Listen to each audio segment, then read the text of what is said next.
Good morning students, welcome to Amrit senior secondary school on YouTube channel.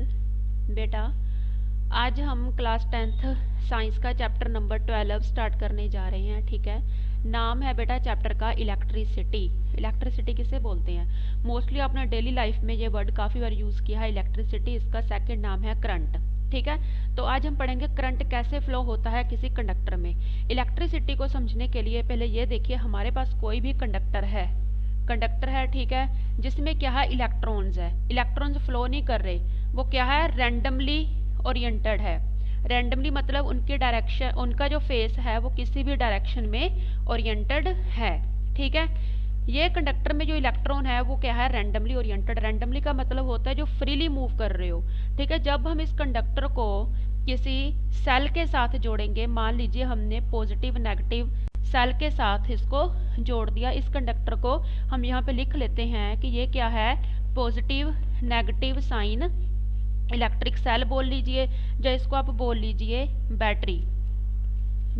ठीक है, battery आपने mostly घरों में देखी होगी जिसके दो साइड होते हैं, पॉजिटिव साइड और नेगेटिव साइड। इसका क्या काम होता है, इलेक्ट्रिक सेल का क्या काम होता है, करंट को प्रोवाइड करवाना। ठीक है, मान लीजिए जो करंट जा रहा है पॉजिटिव, ऐसे पॉजिटिव टू नेगेटिव डायरेक्शन में ऐसे फ्लो कर रहा है। ठीक है, अब देखिए जैसे ही इस कंडक्टर को क्या गया, करंट गया, करंट आने की वजह से, ठीक है, जो सारे जो इलेक्ट्रॉन्स है उनकी डायरेक्शन कैसे हो जाएगी, क्योंकि अब इनको करंट मिल गया। ठीक है, करंट की आने से ये सारे जो इलेक्ट्रॉन्स है वो मूव करने शुरू हो जाएंगे।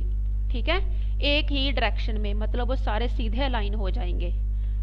ओके, ठीक है, अब देखो बेटा, ये है direction of the electrons. Current के आने से जो सारे जो इलेक्ट्रॉन्स है वो एक साइड में उनका सारा फेस हो गया। अब हमने क्या पढ़ना आगे कि डायरेक्शन ऑफ इलेक्ट्रॉन की क्या है और डायरेक्शन ऑफ करंट की क्या है। आपने हमेशा याद रखना है कि इलेक्ट्रॉन्स हमेशा करंट के ऑपोजिट साइड में मूव करते हैं, तो यहाँ जो करंट की डायरेक्शन आएगी वो क्या आएगी, ऐसे। ठीक है, आपने ये बात याद रखनी है हमेशा के लिए कि जो इलेक्ट्रॉन्स की डायरेक्शन होगी वो हमेशा ऑपोजिट होगी करंट के। देख लीजिए, करंट के आने से जो सारे इलेक्ट्रॉन्स एक ही डायरेक्शन में मूव हो रहे हैं। ठीक है, अब भी जो एक ही अगर इनका फेस इसकी तरफ है तो करंट मूव करेगा इसकी ऑपोजिट डायरेक्शन में, अगर इलेक्ट्रॉन्स का फेस इसकी तरफ है तो करंट मूव होगा इनकी ऑपोजिट डायरेक्शन में।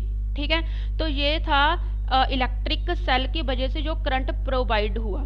ठीक है, अब देखो इलेक्ट्रॉन्स को हम और कौन सा नाम दे सकते हैं, इलेक्ट्रॉन्स को हम बेटा बोलते हैं चार्ज। अब करंट की डेफिनेशन क्या हुई, करंट किसे बोलेंगे हम, the rate of flow of the charges is called current या इज कॉल्ड इलेक्ट्रिसिटी। देखिए, the rate of flow of charges is called electricity, या इसे हम बोलेंगे और करंट। देखो, इलेक्ट्रॉन को हमने सेकंड नाम क्या दिया है, चार्ज।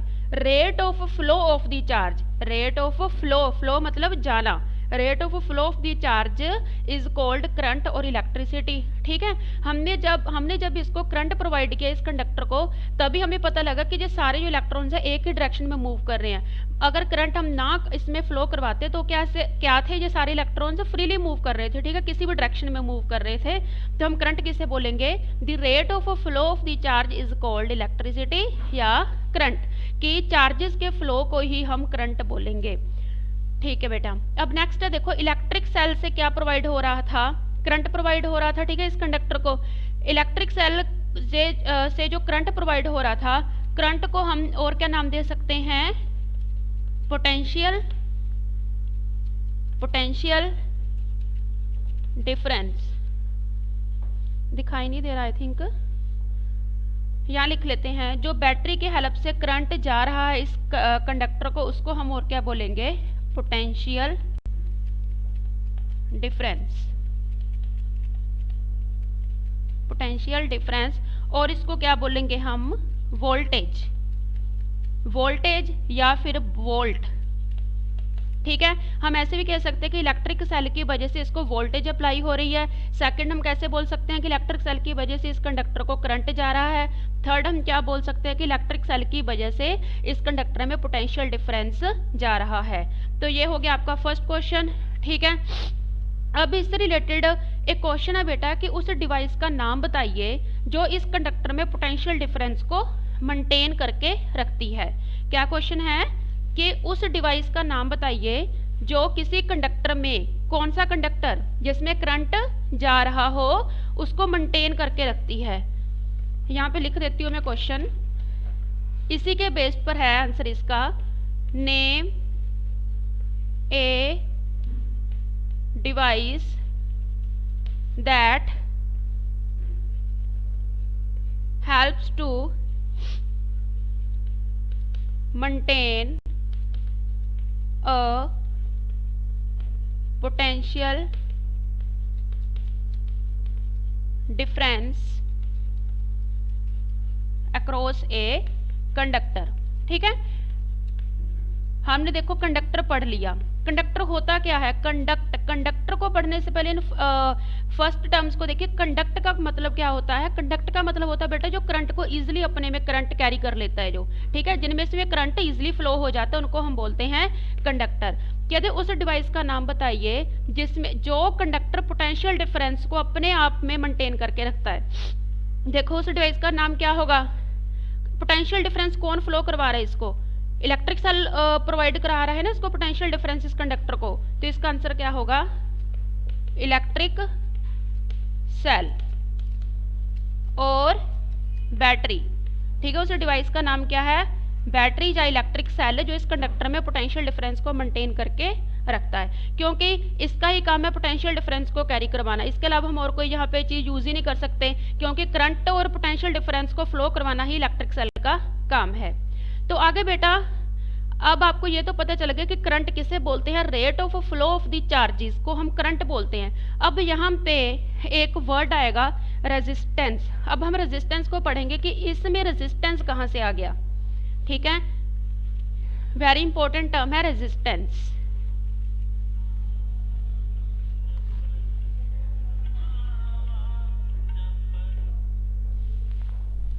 रेजिस्टेंस के बारे में पढ़ लेते हैं हम। ठीक है, रेजिस्टेंस का बेटा हिंदी में मतलब होता है बाधा डालना। ठीक है, बाधा डालना।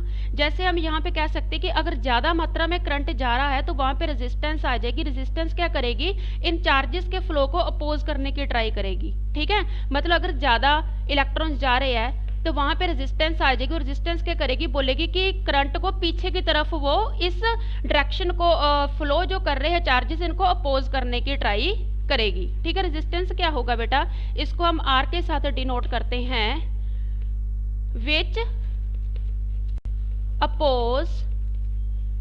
अपोजेस दी, एक ऐसी टर्म है ये जो अपोज करती है फ्लो ऑफ दी चार्जेस को। ठीक है, इज कॉल्ड रेजिस्टेंस। इसको हम आर के साथ डिनोट करते हैं, जिसका हिंदी में मतलब क्या होता है, बाधा डालना।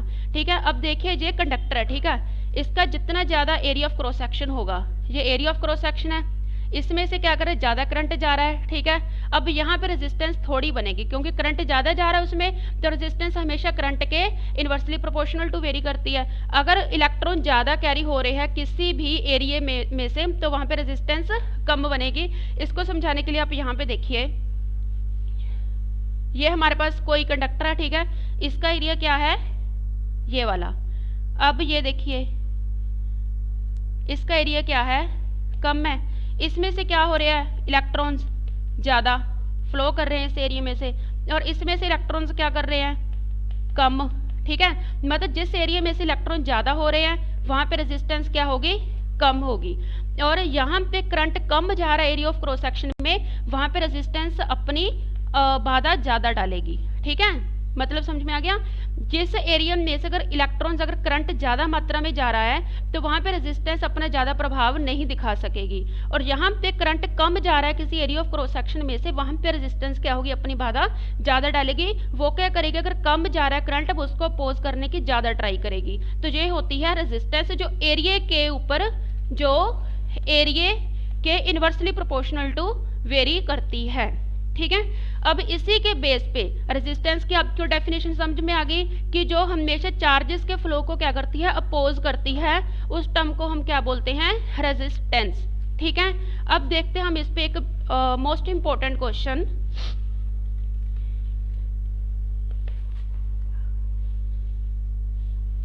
क्वेश्चन क्या है, on what factors the resistance of a conductor depends। कहते वो फैक्टर्स बताओ जिसमें जिनके ऊपर रेजिस्टेंस डिपेंड करती है। अब आपको रेजिस्टेंस वर्ड का मतलब तो समझ में आ गया, जो चार्जेस के मोशन को अपोज करती है। ठीक है, इसको हम आर के साथ रिप्रेजेंट करते हैं। बेटा हम फर्स्ट लिख लेते हैं कि जो रेजिस्टेंस डिपेंड होती है वो किस पे डिपेंड होती है, length of the wire.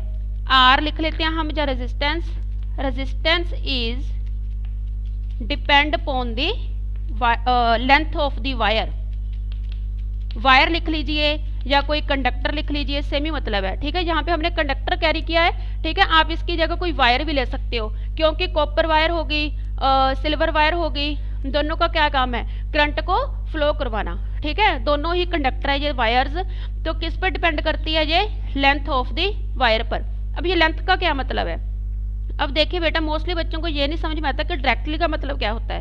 Directly का मतलब होता है कि जो दोनों समान वेरी करते हैं। अगर आर ज़्यादा है तो लेंथ भी ज़्यादा है, अगर आर कम है तो लेंथ भी कम है।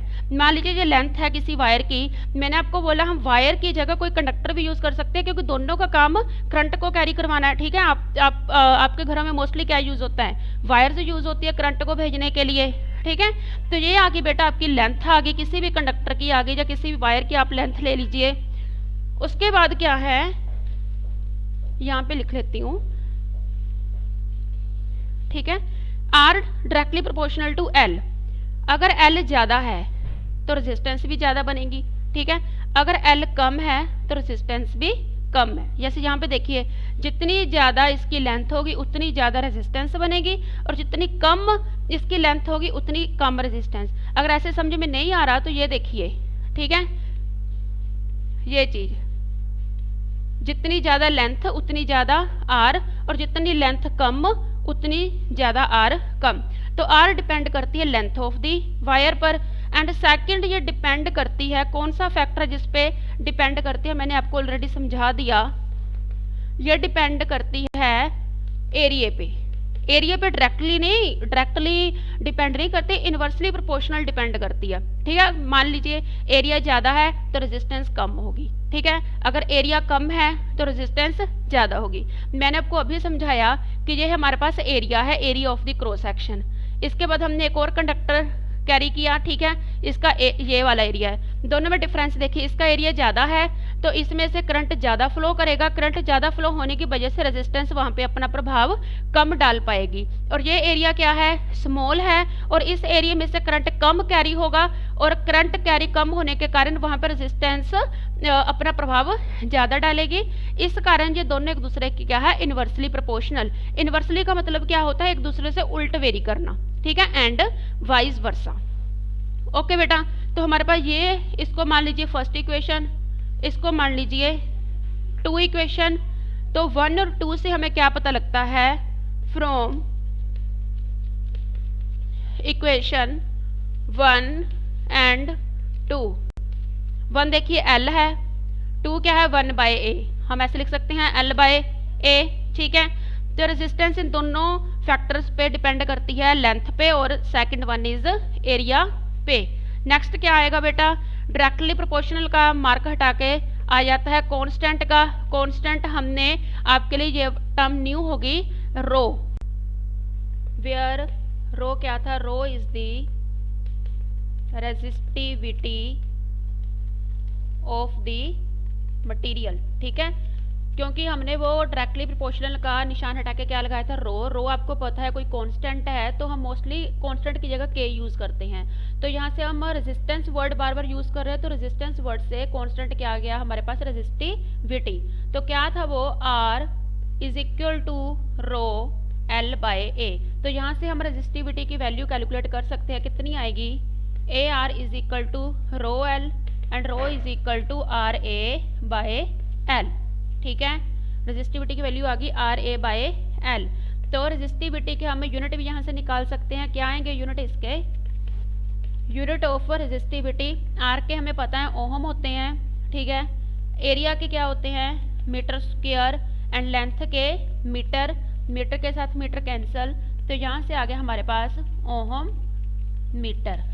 तो रेजिस्टिविटी के यूनिट आगे ओहम मीटर। ये वर्ड ओहम क्या है ये हम नेक्स्ट पार्ट में डिस्कस करेंगे, ठीक है। तो फिलहाल इतना याद रखिए, ओहम मीटर इसके यूनिट है। तो नेक्स्ट आगे के लिए थोड़ा सा हम आपको एक होमवर्क दे देते हैं जो आज हमने पढ़ा, ठीक है। फर्स्ट क्वेश्चन क्या है, SI unit of resistance and unit of resistivity, ये दोनों टर्म आज हमने डिस्कस की। रेजिस्टिविटी न्यू वर्ड हमने पढ़ा आज रो, ठीक है। इन दोनों के यूनिट्स क्या है, सेकंड है what is the directions of electrons and current in the conductor, ठीक है। मैंने आपको स्टार्टिंग में ये डायग्राम से डायरेक्शन भी समझाई कि इलेक्ट्रॉन कौन सी डायरेक्शन में फ्लो करता है और करंट कौन सी डायरेक्शन में फ्लो करता है, ठीक है। Thank you students.